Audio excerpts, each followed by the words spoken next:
Today. My name is Gallucci, and I'm a real estate broker and a CODA, which is a child of deaf adult, and also the author of Brains and Silence. And I'm also a very strong advocate for accessible communication. So my story started long before real estate. It started at home, growing up in a deaf household. So today I'll share how that shaped my life, my career, and why accessibility is professional spaces, including healthcare and housing, matters so much.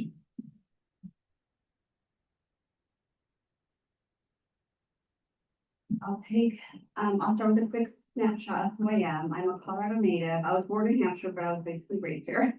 So I'm someone who values family connection, and I'm also a CODA, a child of deaf adult, which means ASL was my first language.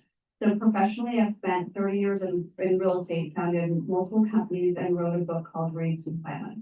I also stayed deeply involved with the deaf community through board services and also being on the advocate side of it. I also start after the book. Okay. I also stayed deeply involved in the deaf community through board services and advocacy. So I grew up in Colorado with two deaf parents. My mom and dad were both deaf for 6 kids, and we're all hearing. All of his kids are, and ASL was our first language. And so what I learned at the time was it was our normal because we were raised in the deaf household. So I didn't think anything different with the hearing community because ASL was always our go-to and the deaf culture and the hearing culture. So I was trying to bridge the gap between it. So I actually learned English while watching TV or through school system. So my sister didn't even talk until she was 7 years old. And so but by the time I was 4 years old, I found myself already translating for the adult conversations, like the doctor's appointments, more things. So the experience I think shaped my entire career and life as I know it. And this is my family, and those are all the 6 kids. So when I was 12 years old, I found myself interpreting for my parents at when they were trying to buy their first home, because when we went there, they were trying to read they had no interpreter there at all. And now I advocated for so long to actually have interpreters there. So now it's a law that you have to have interpreters when you're doing closing on a house or any refinances. But I found myself watching my parents struggle through the closing process because they can all read, but when you're actually communicating in their language, it's different because you're able to understand better if you're fluent and actually signing to them than it is just having them read everything and talking or writing it down. And so I found myself jumping in and just starting to interpret for them because I could tell that they did not understand what they were doing or what they were communicating. So that was my first experience in the real estate world. And I think that was the defining moment in my childhood that's the future emotion because it happened during that period. And I thought to myself, I'm never going to let anybody feel the way my parents felt when they were in there not understanding or not being able to communicate back to them because they didn't know English they knew English but not spoken English, so they have to interpret or have an interpreter there. So that moment opened my eyes to how valuable people can be when communication access is missing. And so I always wanted to make sure that everybody felt like they were inclusive.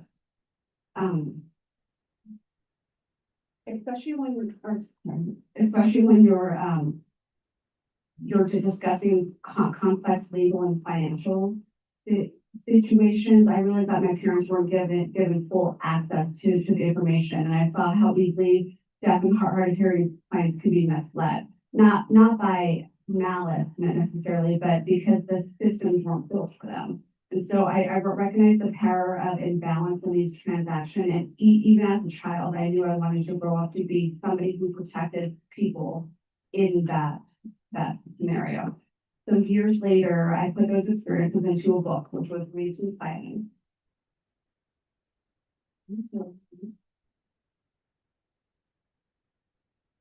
So the Raised in Silence tells my story and my parents' story. It has the realities of many deaf and hard of hearing families face. It's not just about real estate, it's about identity, advocacy, and navigating a world that's not designed for you. So I wanted to bridge the gap between the hearing world and the deaf and hard of hearing world. The book became another way to give voice to experiences that often go unheard. So telling the story wasn't easy. It actually took, it was 15 years in the making to finally put it all on paper. And so I wanted to honor my parents, the community, and my own journey. Along the way, I learned how powerful storytelling can be, not just for healing, but for educating others. Writing the book gave me a new platform for helping people be inclusive and not feeling isolated, because a lot of deaf and hard of hearing people feel isolated because they don't have the necessary things to help them navigate through them, especially if you have hearing loss later in life. And a lot of even children, when they have hearing loss later, they feel very isolated. And I think that's a huge part that I think we can help with.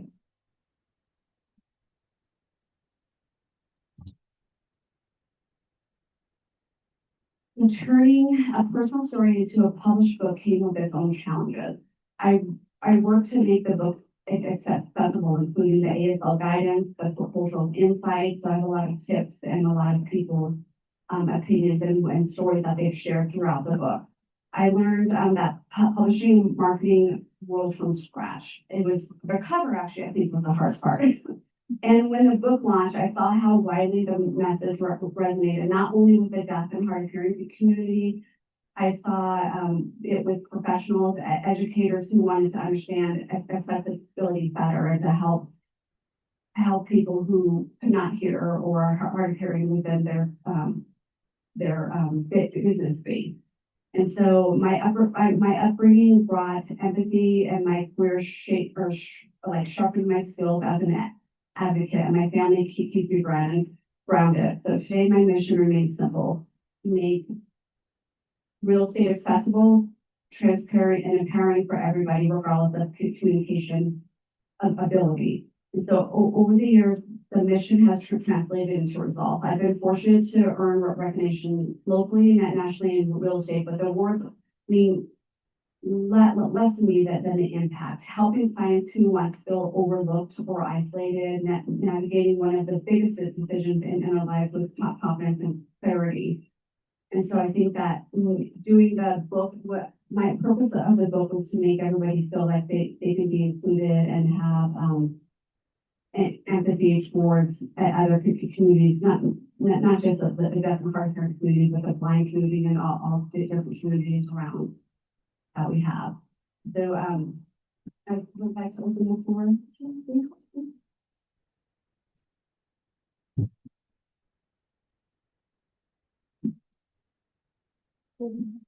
Just what I was going to do.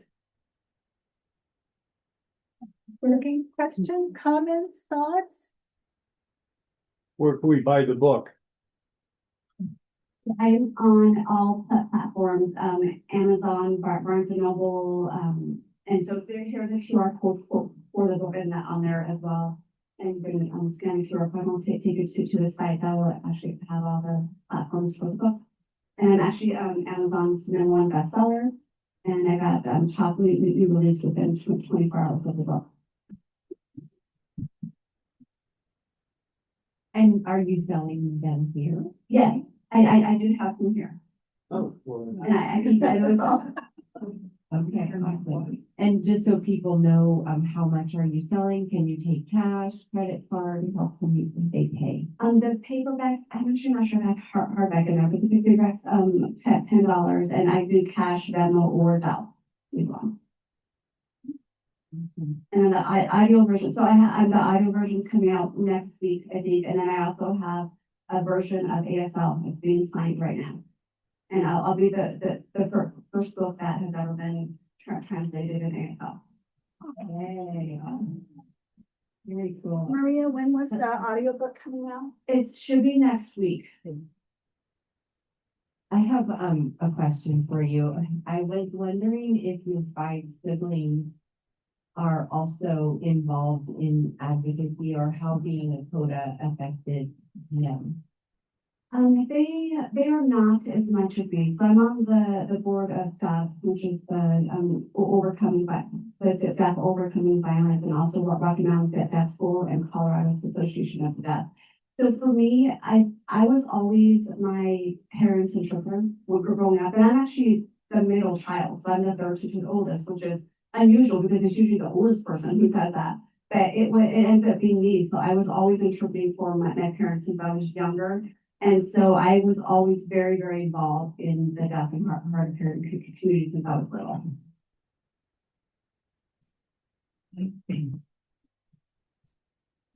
Are you still familiar with Pasco, Personal Assistance Services, Colorado? I am not. Let's talk after me. Yeah, absolutely. You're fitting great. Okay, yeah, thank you so much. Yeah, for sure. You're the middle kid. The first daughter? My question is, she was the first daughter, the middle birth order.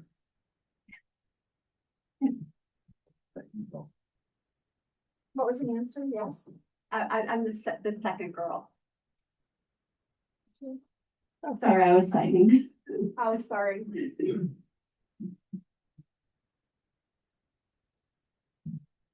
Tell us about your parents. Were they deaf growing up, or did they lose their hearing later in life?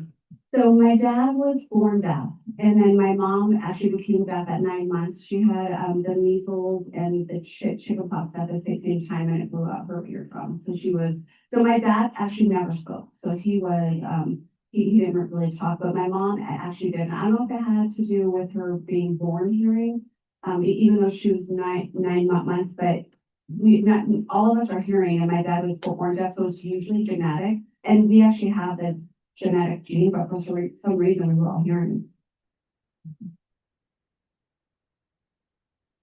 Okay. Is that something that goes generation to generation? Are your children or more, or do they carry the gene or?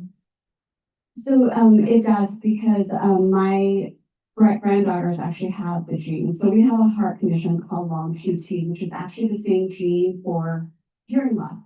And so my granddaughter has it, and my niece actually has long QT as well. But all of us, the granddaughters, the nieces and nephews, all of us are all hearing.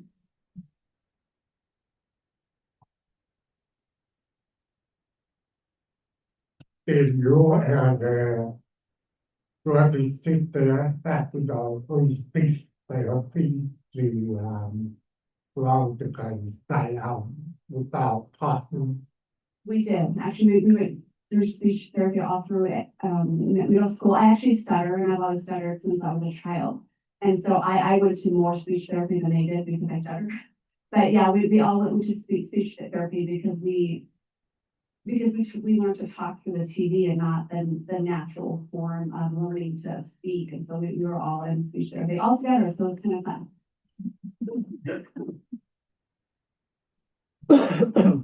Did your parents take your family to church? We did, yes, we went to church. Yep. What kind of support did you have at church? Back then, there was no interpreters or anything, so we always interpreted what they were saying.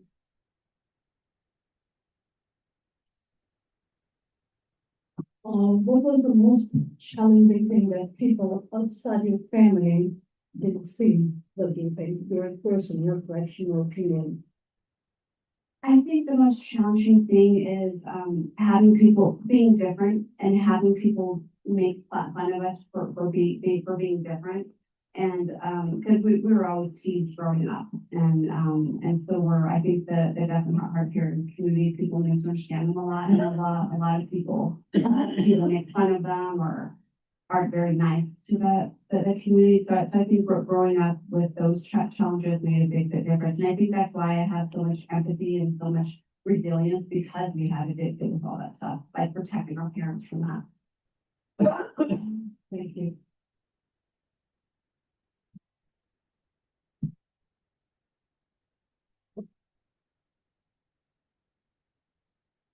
I just think it's amazing that you have built a career around this.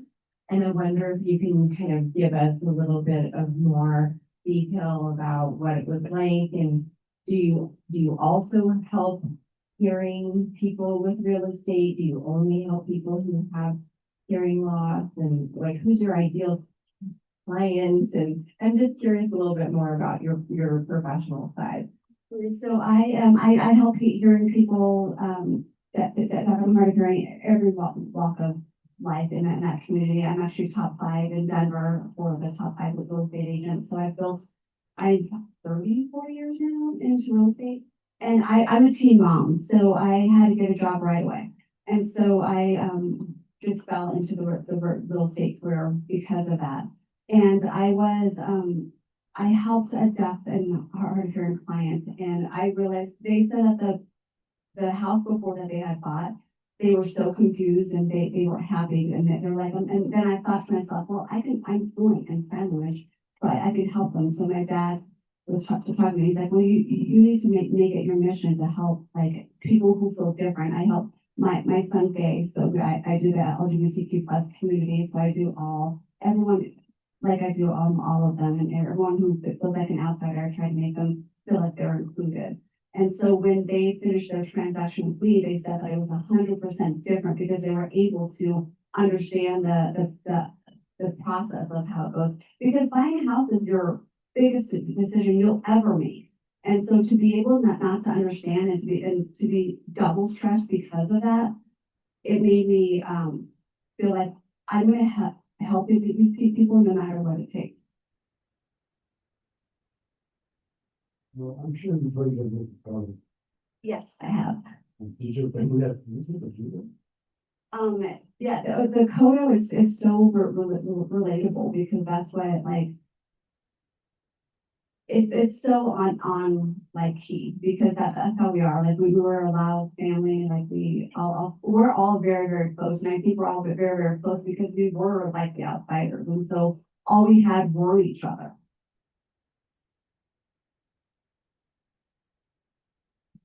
Where did you grow up? And in Thornton, so up north, yeah. Okay.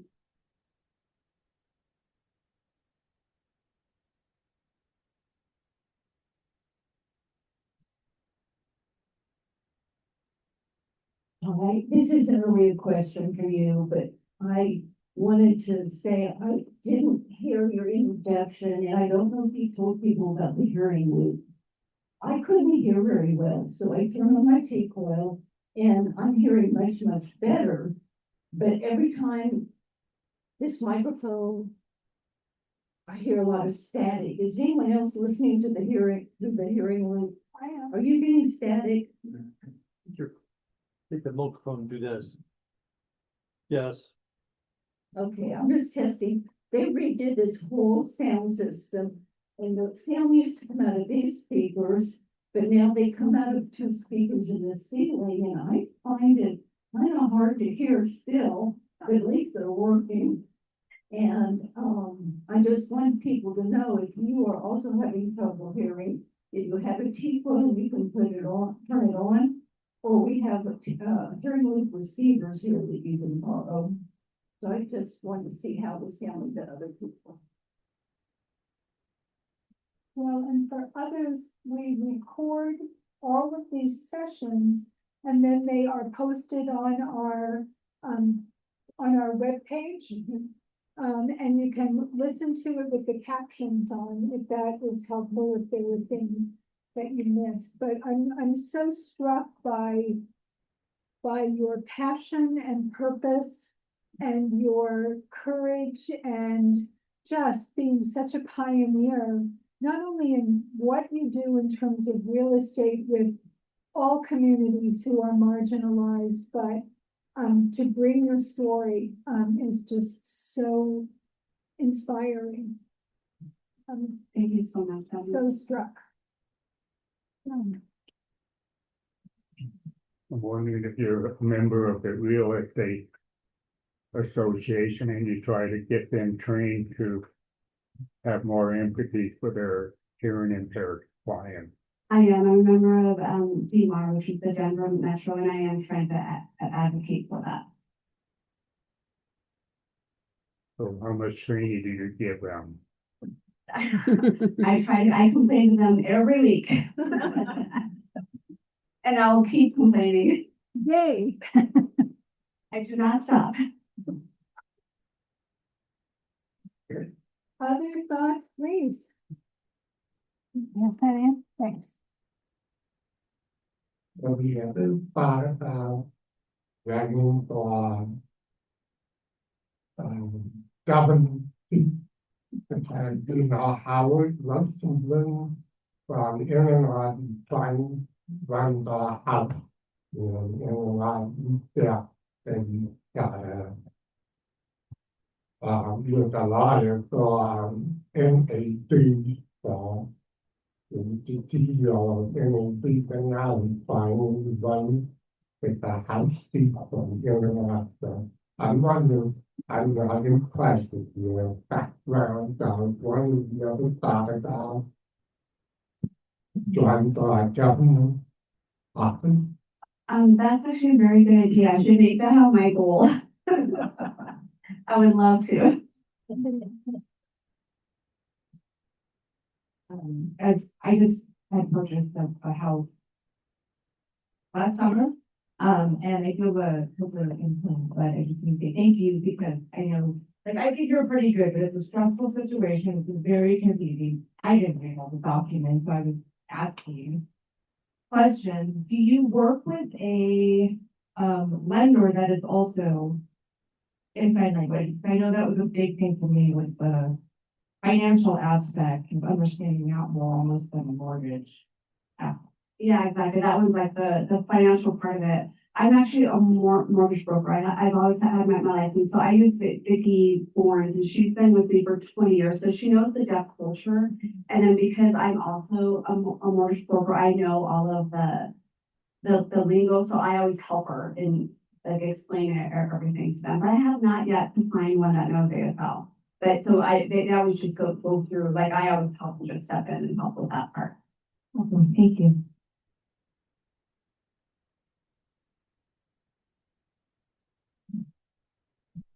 I just heard about Kelsey, so Yeah. I didn't hear. Yeah, I heard that as well. Yeah. Other questions? I think if you ran for something, I think we all campaign for you, don't you? Yes, exactly. Any questions related to any of the other things? I know we kind of told you a